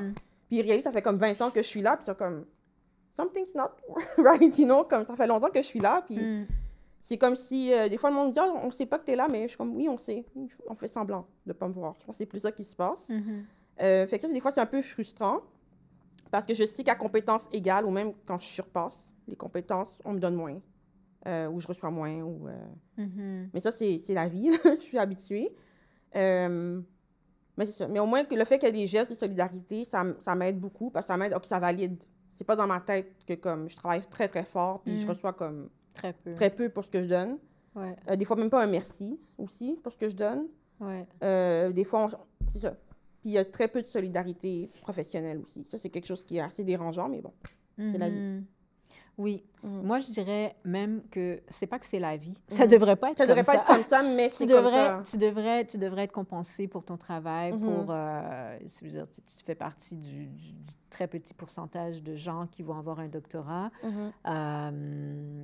Mais en fait, moi, au Québec, mon expérience professionnellement, ça a été un peu ce que tu décris, c'est-à-dire que si j'avais pas pris en main mon propre destin, Rien fait de ta vie. Non, moi, on s'attendait à pas grand-chose de ma part. Le nombre de fois que j'arrive, puis on m'invite, hein, des fois c'est très insultant parce que les gens m'invitent sur des projets, sur des plateaux pour des entrevues, puis les gens s'étonnent que je parle avec autant de fermeté, que j'ai autant de choses à dire. Puis des fois, c'est vraiment dans des situations où c'est les gens qui t'invitent pour avoir ton avis, mais après, ils veulent te canaliser. Exactement. Mais pourquoi tu m'as invité? Exactement. Pourquoi tu m'as invité? J'ai eu des situations comme ça pendant 10 ans et plus, là. C'est ici, ça. au Québec, là. C'est ça, c'est ça. Donc, tu sais, moi, je me dis, c'est pour ça que j'ai créé le podcast, tu sais, je le dis aux gens, Ayayo Podcast, c'est vraiment une plateforme où est-ce que je voulais que des personnes comme Caroline, plein d'autres personnes puissent se sentir plus à l'aise parce que, Caroline, le nombre de fois qu'on a été invité sur des plateaux ou sur des plateformes médias... des projets ou autres, Mais on sort de là, puis le cœur qui se débat, puis que ça a été extrêmement d'une violence politique symbolique. Ou des fois, tu sais, je me rappelle un projet, c'était sur le féminisme, puis on est venu me chercher. « Ah oui, on veut te mettre en valeur et tout. » Puis la première chose qu'on me dit, c'est de ne pas être trop féministe. Moi, je ne sais pas qu'est-ce que ça veut dire. J'ai 20 ans, je sais pas ce que ça veut dire être trop féministe. J'ai eu un rôle de figurant à la fin, alors que c'était supposé tourner autour de moi, de mon parcours. C'était une entrevue? Un genre de documentaire. Documentaire. Puis on t'a dit de ne pas être trop féministe? Ouais, la première chose qu'on m'a dit quand je suis arrivée. Mais je sais pas ce que ça veut dire. Fait que j'étais moi-même. Puis à la fin, c'est comme s'ils m'ont coupé complètement. Ils ont coupé. Je parle même pas, genre, dans le truc à la fin. Ouais. Fait que j'ai eu beaucoup de choses comme ça. Oui. Oui. Non, c'est pour ça que moi, je tenais à t'avoir ici. Je tenais à te donner le nombre de minutes, le plus grand nombre de minutes. Je tenais à ce que tu consentes au contenu. Je tenais à ce que tu aies cette liberté de parole comme tu le souhaites, parce que c'est pas notre expérience sur les plateformes médiatiques. Même quand on est invité, on nous censure, ils coupent sur les propos. Des fois, c'est juste l'image d'une de la personne. C'est l'image d'une personne noire qu'ils veulent avoir sur le plateau ou dans une entrevue. Ils coupent les parties les plus importantes de ta parole.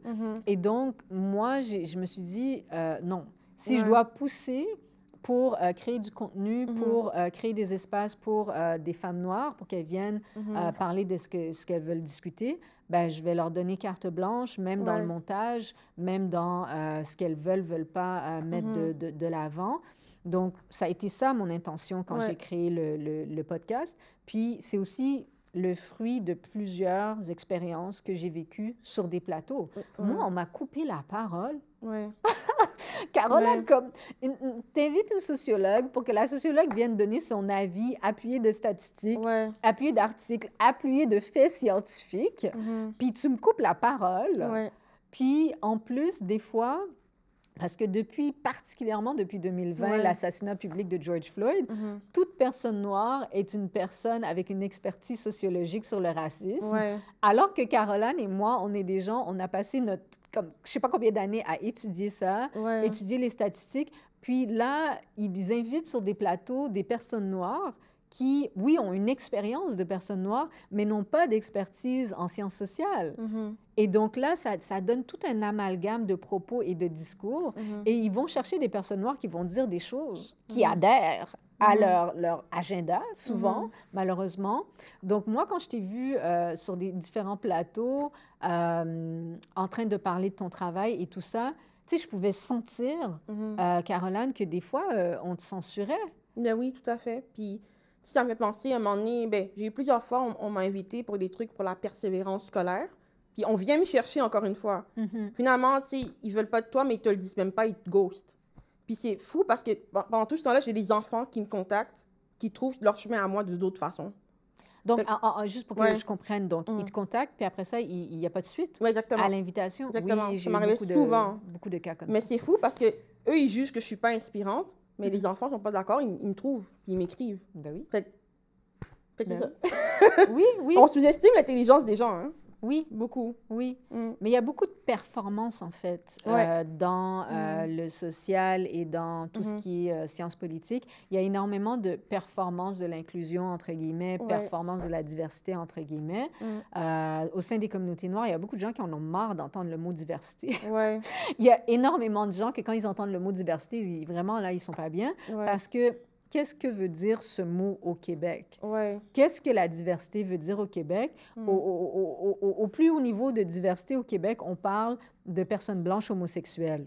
C'est comme le plus haut niveau de diversité. Dès qu'on arrive dans noir, lesbienne, vivant avec un handicap, non, c'est trop too much. C'est trop too much. Donc, tu sais, il y a une complexité qui, au Québec, est très difficile à atteindre en rapport à ce Ouais. qui est vraiment la diversification des expériences et des populations. Ouais. On le voit à la télévision, Oui. on le voit sur les plateformes médias, c'est toujours les mêmes personnes. Ouais. Le Québec, c'est probablement la seule région du monde où est-ce que des actrices, des acteurs peuvent se ramasser à la télé pendant 40 ans, Oui. puis être la même figure Sur plusieurs chaînes de télévision. sur plusieurs aussi. chaînes de télé. C'est Ouais. comme on veut rassurer les publics blancs qui aiment M. Gérard Tremblay. Et M. Gérard Tremblay a une carrière qui commence depuis qu'il a 15 ans, puis on le voit à la télé jusqu'à son décès à l'âge de 72 ans. Ouais. Donc, il n'y a même pas comme un ramaniement de talent.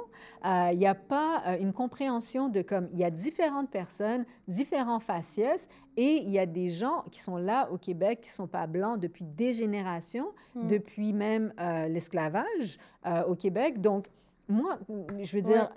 on s'est construit ici, toi, Ouais. toi et moi. Tu sais, Caroline, on a regardé la télé ici. Ouais. On a, Ouais. moi, tu sais, j'ai vécu des moments de vide identitaire en regardant la télé québécoise. J'ai regardé beaucoup de télé américaine. Toi, de ton côté, je veux dire, avec tout le travail médiatique que tu fais, les articles que tu écris, tu te nourris de la culture sur les réseaux sociaux pour après ça pouvoir commenter qu'est-ce que ça veut dire pour toi en tant que jeune femme noire Ouais. vivant au Québec. Je veux dire, à un certain point, comme même parler de violences sexuelles vécues par des filles et femmes noires, Ouais. c'est un gros reach, là. Ouais. C'est un gros comme, ouf, Mais des fois, j'ai l'impression que ma vie en général, c'est un gros reach. Déjà en partant. Fait que oui, c'est sûr, je me voyais pas à la télé et tout, mais même des personnes noires, je me reconnais pas non plus dans ce que je vois. Fait que j'ai juste dû créer ma propre comme représentation parce que comme moi, j'aurais pas pu être nulle part, genre. Je sais pas si tu comprends ce que je veux dire. Je comprends. J'existe pas. Fait qu'il faut que j'y aille. Puis, Oui.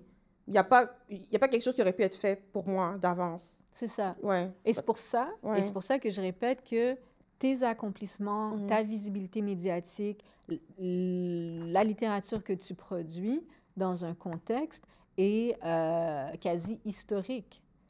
Dans Ouais, son moi, je dirais pas ça, mais on me dit moi, ça souvent. moi, je le dis. Moi, je le dis. C'est pas que d'autres personnes ne l'ont pas fait avant Ouais, toi. c'est ça, exactement. Des gens l'ont fait avant fait. toi. Mais dans le contexte de ta vie, sur le plan sociologique, là, parce que moi, mon expertise, c'est l'analyse des parcours de vie. Ouais. Donc, quand j'analyse le parcours de vie avec des indicateurs clairs, Caroline, c'est historique que tu aies pu, en tant que survivante de violences sexuelles dans l'enfance, tu enseignes à l'université aujourd'hui, tu publies des livres, on t'invite pour faire des entrevues. C'est historique dans le cadre de ton parcours. Ouais. Je sais que tu le diras Mais je pas m'attendais par pas à ça humilité. moi-même. Mais c'est sûr, quand je regarde ça avec un recul, je vois que c'était beaucoup pour un enfant. Comme Ben. parce que je côtoie des enfants aujourd'hui, puis je suis comme... J'étais forte, là, comme enfant, là. Oui. Ouais, je le vois maintenant avec un recul, mais Ben ouais. oui. Ben oui. Puis tout ce que... Parce qu'il faut le dire, les gens, ils réalisent pas que de transformer de la souffrance en espoir, Ouais. puis en espoir intellectuel, c'est quelque chose que très peu de gens sont capables de faire. C'est pas parce que les autres sont faibles. C'est que la violence, elle détruit. Tout à fait. Puis la finalité de la violence, c'est de détruire l'âme ou la vie de quelqu'un. Ouais. Et donc, les gens les personnes qui en sont mortes, c'est pas des personnes faibles. C'est pas des personnes que comme elles auraient pu être résilientes Tout comme à fait. Caroline. Non, c'est que la violence, sa finalité, c'est de détruire. Tout à fait. Elle détruit pas tout le monde. Elle n'arrive pas à détruire tout le monde. Du moins, elle n'a pas réussi à détruire Caroline et moi. Mais quand je te dis ça dans le sens où tu aurais pu ne pas être là, Caroline. Oui, je sais, ouais. Tu aurais pu ne Des fois, je pas... me dis, je suis pas supposée être là, moi. T'aurais pu ne pas être là. Tout à Puis fait. si tu avais été là, tu aurais pu ne même pas Je être sais même dans pas le... où est-ce que je serais rendue. Peut-être je sais même pas. Mais tu ne dois même pas ce travail à ce monde qui t'a laissé tomber. Ouais. Je veux dire, moi, quand je lis, je suis comme un laisser-tomber total comme ma personne, d'une jeune Caroline qui se bat pour sa dignité.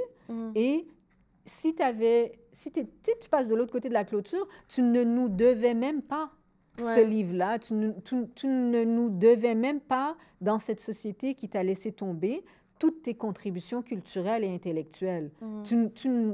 Et le fait que tu le fasses, pour moi, ça veut dire que tu as une conscience collective. Ouais. C'est-à-dire que toi, tu as guéri de certaines choses, ce qui te permet de savoir que si tu es toujours là, tu peux communiquer des choses qui vont être indispensables pour les autres. Personnes, Oui.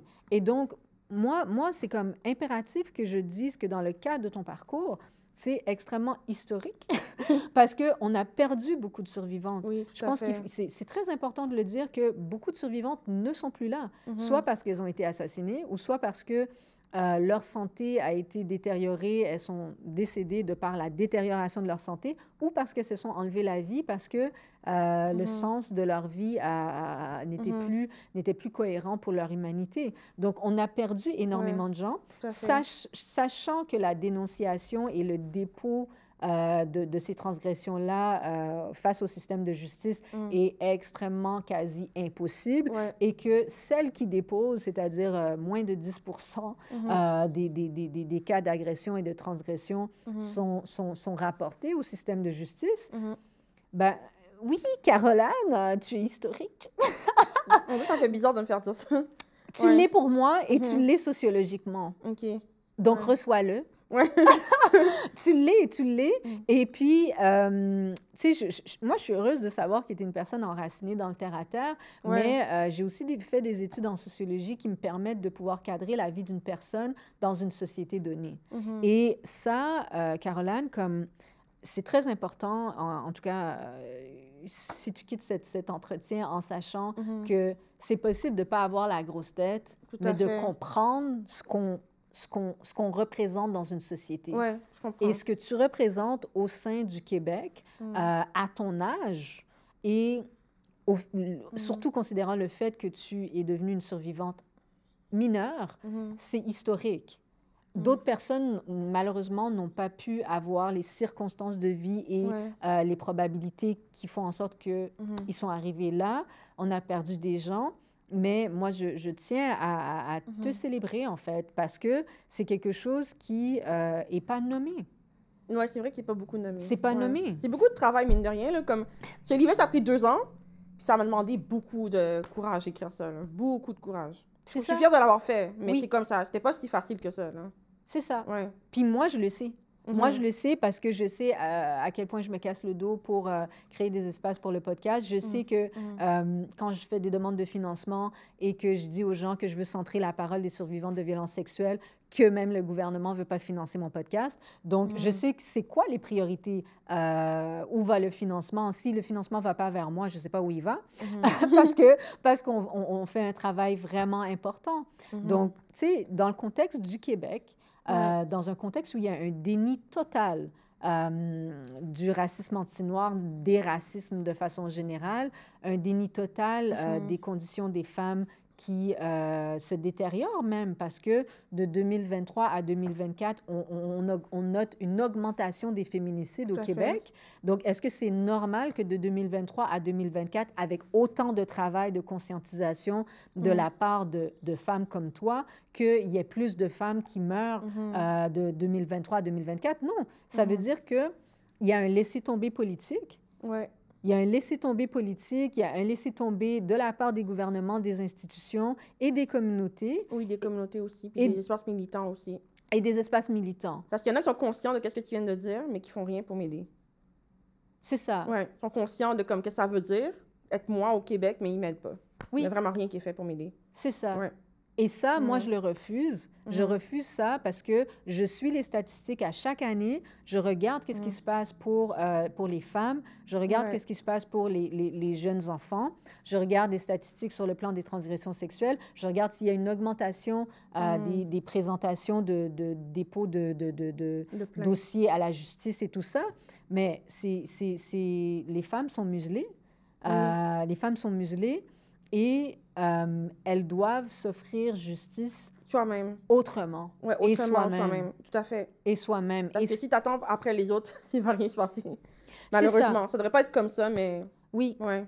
Mais moi, je crois quand même en cette solidarité communautaire et collective et professionnelle. Je pense que c'est possible. Mon invitation, toi, sur la plateforme, c'est une forme de solidarité. Tout à fait, c'était important pour moi que les gens puissent te voir en tant que femme, en tant que personne, en tant que... Souvent, on me lit, mais on ne m'entend pas beaucoup ma voix. Oui.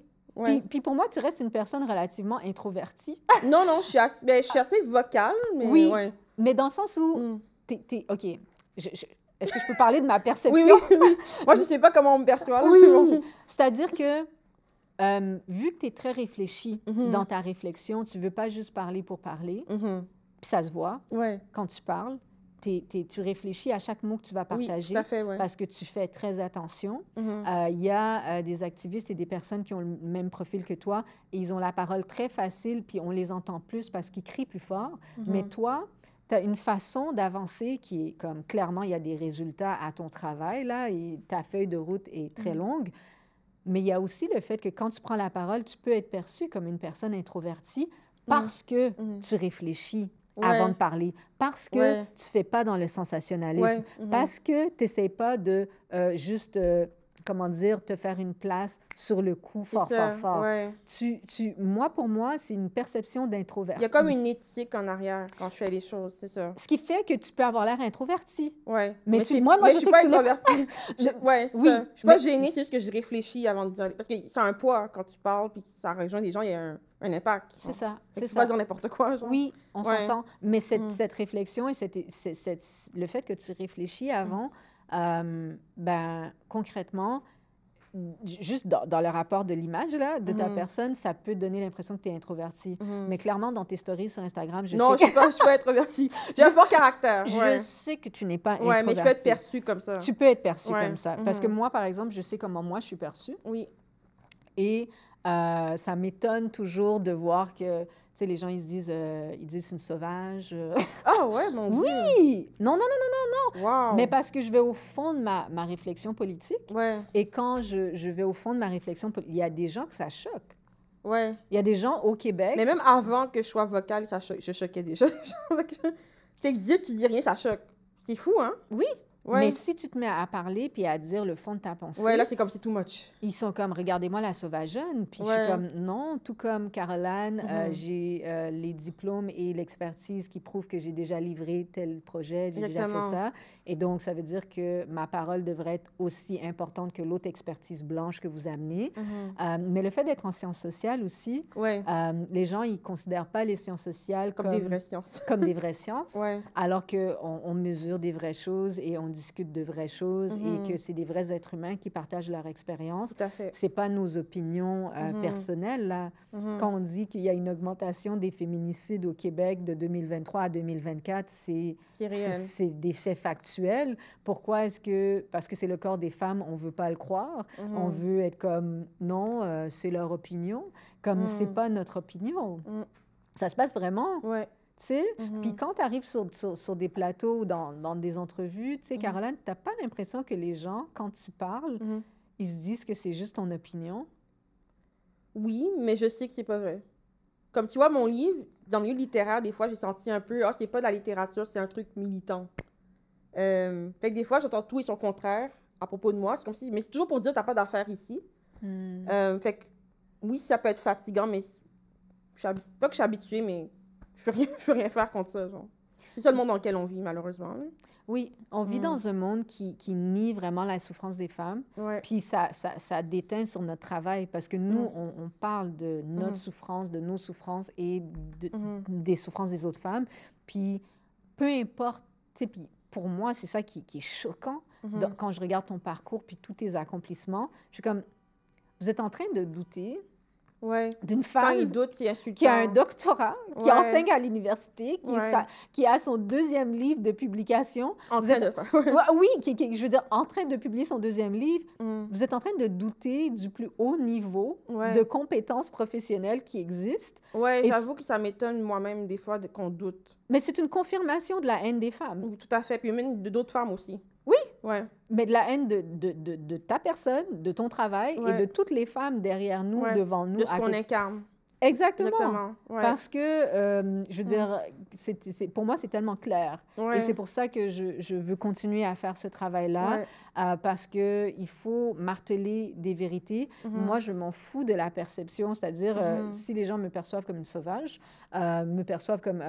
moi, il y a même des gens qui ont dit, tu sais, travailler avec Edil, là, c'est... Ouais, hey, tu prends un crée gros risque, un hein? narratif que tu es difficile, alors que tu demandes juste à être respecté. Exactement. Ça n'a rien à voir avec le fait d'être difficile. Exactement ça, à tous, voilà, les gens dans le public. Allô. Bonjour, bonjour. Donc, il te crée une réputation de personne compliquée parce que tu as écrit, parce que tu as écrit un livre sur le privilège de dénoncer, parce que tu choisis constamment de parler de ces choses importantes qui touchent les femmes.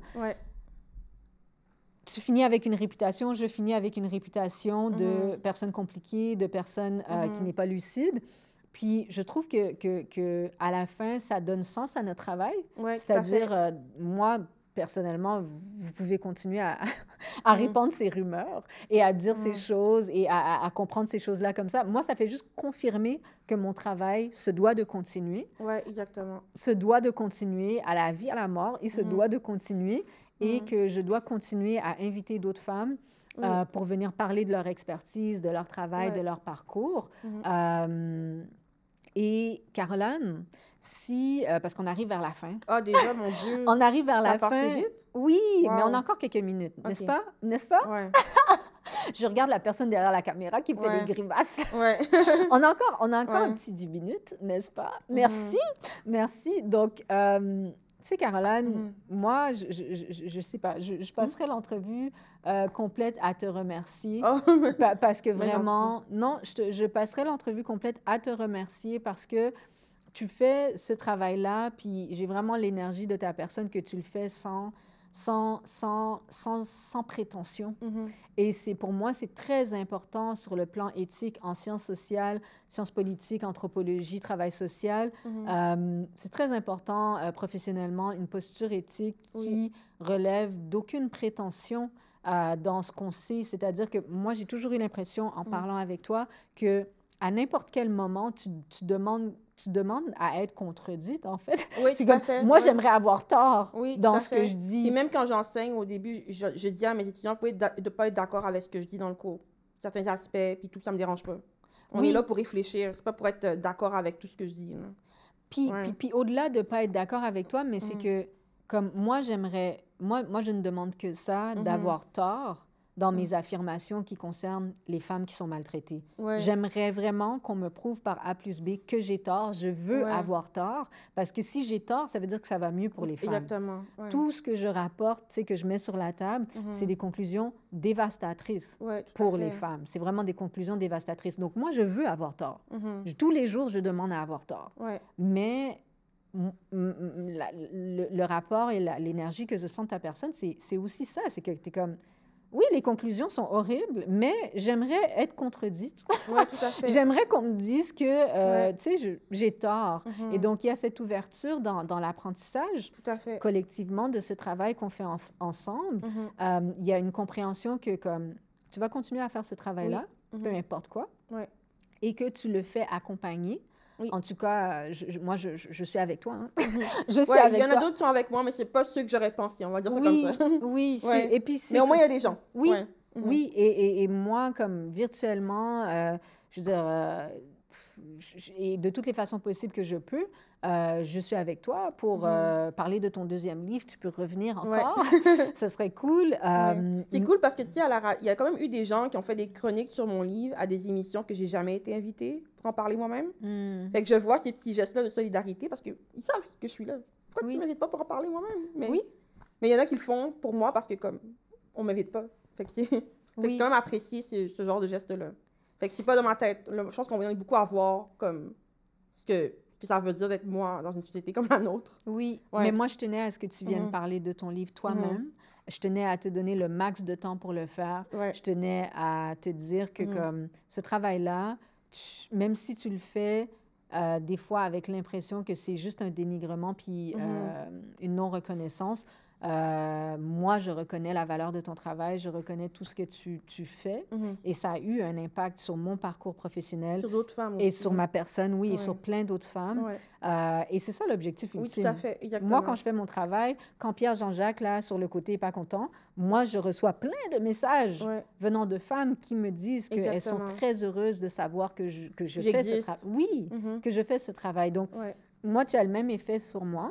C'est-à-dire que je suis contente que tu existes. Puis, au-delà de tout, je suis contente que dans ton existence, tu veuilles faire ce travail qui est hyper important. Je te souhaite de publier genre 40 millions de livres. Oh, j'en ai déjà plein dans ma tête. Oh, mon Dieu. Je te souhaite de publier... Je pense que je vais en publier plein.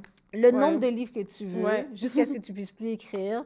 Et, mais je te souhaite surtout, tu sais, une communauté grandissante de bien-être, de soutien, parce qu'on n'a pas à faire ce travail-là en étant inconfortable dans nos corps et dans nos têtes. Tout à fait. Je veux dire, c'est contradictoire et c'est mauvais pour notre santé mentale de faire ce travail-là, puis de ne pas vivre bien dans nos corps, dans nos têtes et dans nos personnes.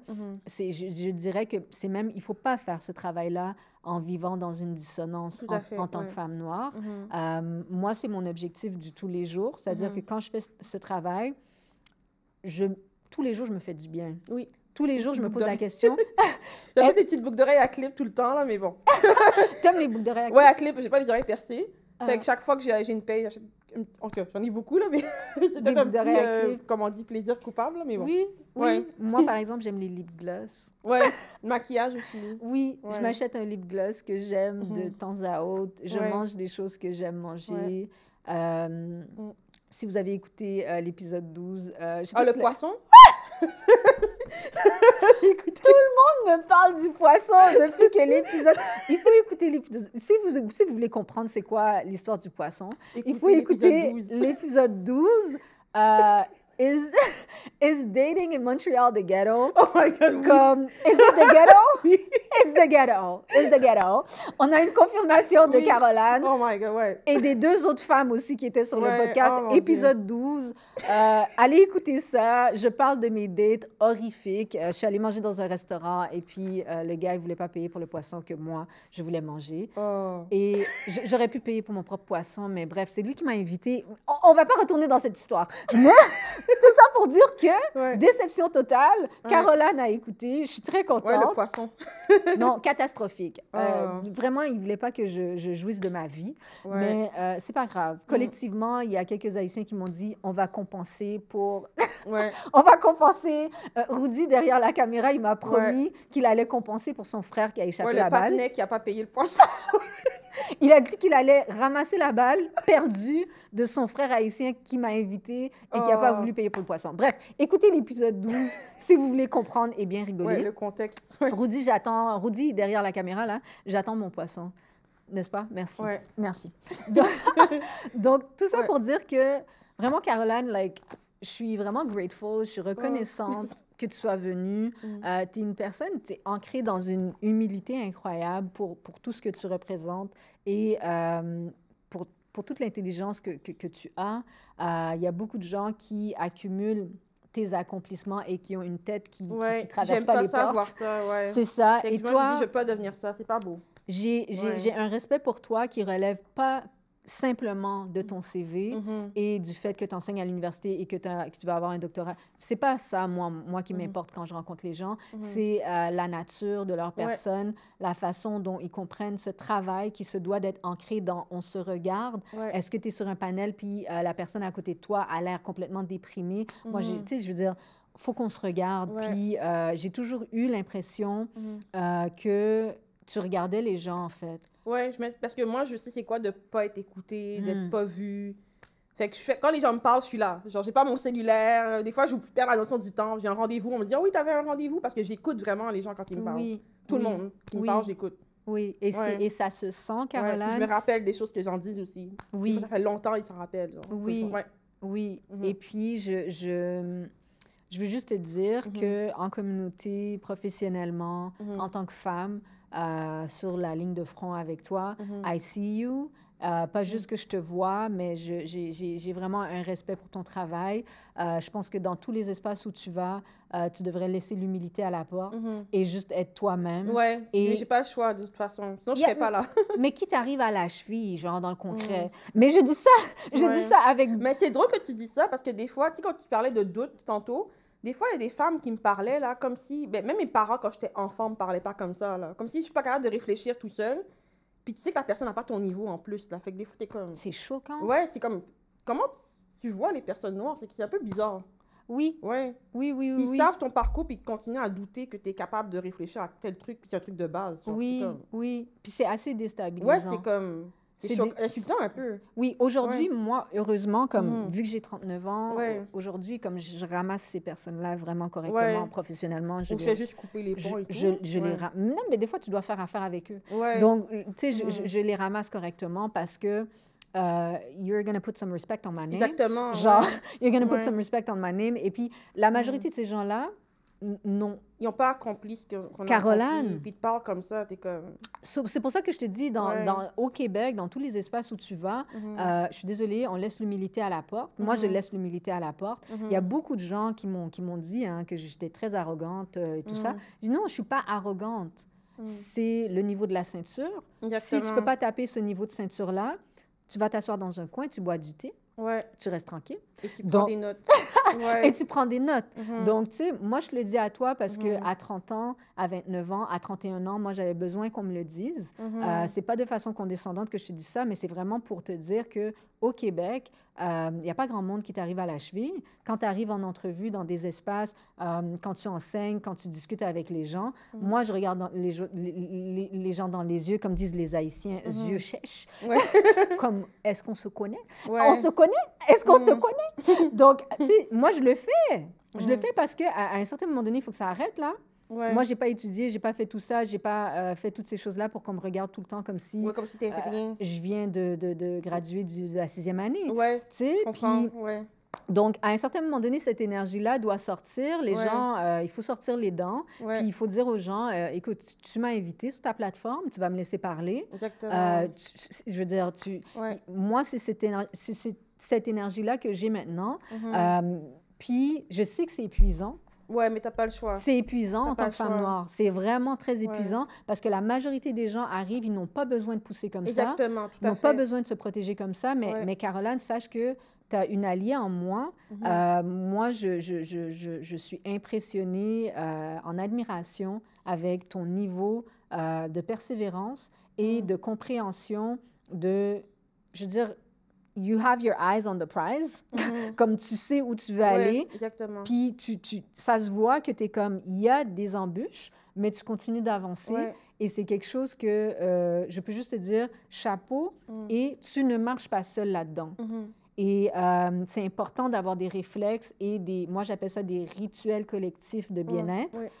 C'est des rituels collectifs de bien-être qu'on doit renforcer pour Ouais. ne pas rester dans nos bulles, pour ne pas se dire que, OK, ben, je suis la seule femme noire. Parce que Non, on n'est jamais vraiment tout seul. non, c'est ça. non, mais rendu à ton niveau, Mhm. c'est-à-dire, étant donné tout ce qu'on a nommé là durant cette entrevue, rendu à ton niveau d'expertise, il n'y a pas grand monde à ton niveau. Donc, ça veut dire que ces rituels de bien-être collectif, il faut qu'ils soient vraiment ancrés pour une Ouais. personne comme toi. Ouais, puis ça peut être aliénant des fois d'être dans des espaces où personne te ressemble, ou personne a le même genre de profil que toi. Et que tu dois toujours te battre. Ouais, Il exactement. faut que tu aies des espaces de douceur où est-ce que les gens t'accueillent, puis comme... Ouais, t'as pas il y a- besoin d'être sur les gardes, quelque Ben, chose. Ouais.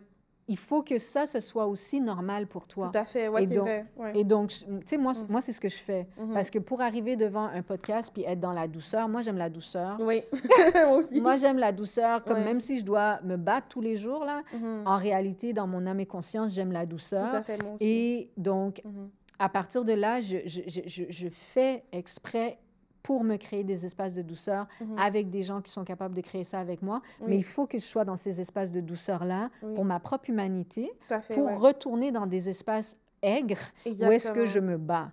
Mais la majorité des espaces dans lesquels je suis, ce sont des espaces de douceur. Tout à fait. C'est la raison pour laquelle j'ai l'énergie pour aller après ça faire le travail que j'ai à faire.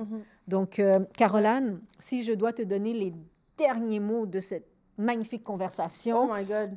Un mot inspirant, là? Ben, pas inspirante. Tu peux ne pas être inspirante, mais dans le sens où la jeunesse regarde le podcast. Il y a beaucoup de gens qui écoutent le podcast, puis qui ont découvert Caroline et qui se disent, waouh, tu sais, c'est vraiment cool que tu existes et que tu fais tout ça. Pour toutes ces personnes qui te regardent et qui avaient 19 ans, 18 ans, comme Caroline, et qui ne savent pas trop qu'est-ce qui va se passer avec eux, puis qui naviguent, qu'est-ce que tu aurais à leur dire? Ben, de ne pas avoir peur d'essayer. Ça a l'air un peu cliché, là, mais moi, il y a beaucoup de choses que je fais, j'aurais jamais pensé faire ça. Fait que des fois, il faut se laisser surprendre par soi-même, là. Essayer des choses, même si on n'a jamais fait ça avant, mais y aller quand même, puis t'apprends en le faisant, là, comme de pas avoir peur d'essayer, puis de pas s'excuser d'exister aussi. De juste, je suis là, j'ai le droit d'être là, genre, de pas demander la permission. Exact. Puis de jamais se rabaisser soi-même parce que les autres vont le faire à ta place, là, avec plaisir d'ailleurs. Exactement. Fait qu'il faut vraiment, juste y aller, puis même si tu sais pas exactement, mais essaye, puis tu vas apprendre. Au pire, tu apprendras que c'est pas pour toi, ou comme... Ouais, c'est ça. Comme des conseils de carrière, là, je sais pas trop quoi, là, mais... Oui, de ne pas avoir peur d'essayer. Mais je pense que c'est personnel aussi, comme dans la vie. Donc, c'est ça. Dans tout, Oui. Merci, Caroline. Sache que, de par ton existence, indirectement, même si tu ne le veux pas, tu nous inspires. En tout cas, tu m'inspires. Tu inspires beaucoup de gens. Puis, merci, je te le répète, ce qui est important, c'est les espaces de douceur majoritaires. Parce que ton travail est déjà très demandant. Exactement. Donc, moi, la façon... Vraiment, il faut que les espaces de douceur pour ta personne soient majoritaires. Tout à fait. Puis après ça, tu arrives avec des bonnes vitamines pour faire ce travail. C'est pas un travail qui est simple. On est derrière toi, on est avec toi. Puis t'es pas seul dans ce travail-là. On marche ensemble. Puis bravo pour tout ce que... Merci. Bravo. Vraiment, je te dis sincèrement, bravo. Parce que je sais que les femmes comme toi, vous êtes dans vos corps. Vous réalisez pas, en fait, des fois, l'ampleur. Et bravo pour tout ça. J'espère que tu prends le temps de te célébrer à chaque tournant. Oui, avec des petites boucles d'oreilles. avec des petites boucles d'oreilles, un massage. Avec des concerts de musique. Un massage. Passer du temps avec des amis. Ça, un poisson grillé payé par une autre personne. Oui, du griot. Du griot. Donc, merci, Caroline. Merci. Je te promets une réinvitation sur un autre sujet. Je serai là. Oui, merci. Si Dieu le veut, comme on dit en haïtien. Si Dieu le veut. Si Dieu le veut. Comme on dit en créole? Comment on dit en créole? Dieu voulant? Je sais pas, je suis pas sûre. C'est plus que moi, je pense. Non, mais moi... toujours si Dieu le veut. Si Dieu le veut, oui. Ouais, mais je pense que ça... Inch'Allah. Ouais, c'est la même chose. Ça c'est pas en créole, mais Ouais, c'est Inch'Allah. en arabe, ça? Quoi ça? En arabe? En arabe, Ouais, c'est la même chose. Inch'Allah. Inch'Allah, tu reviens sur la plateforme. Et puis, Caroline, je t'envoie tout l'amour. Oh, merci. Toute l'affection, tout le courage pour continuer à faire tes projets. J'ai aucun doute que tu vas atteindre tout ce que tu vas atteindre. Tout ce que tu as besoin d'avoir, c'est ton bien-être pendant que tu fais tout ça. Donc, prends soin de toi et on est ensemble. Oui, l'union fait la force. L'union fait la force. On finit sur cette note. Bisous tout le monde. Bye. Ciao.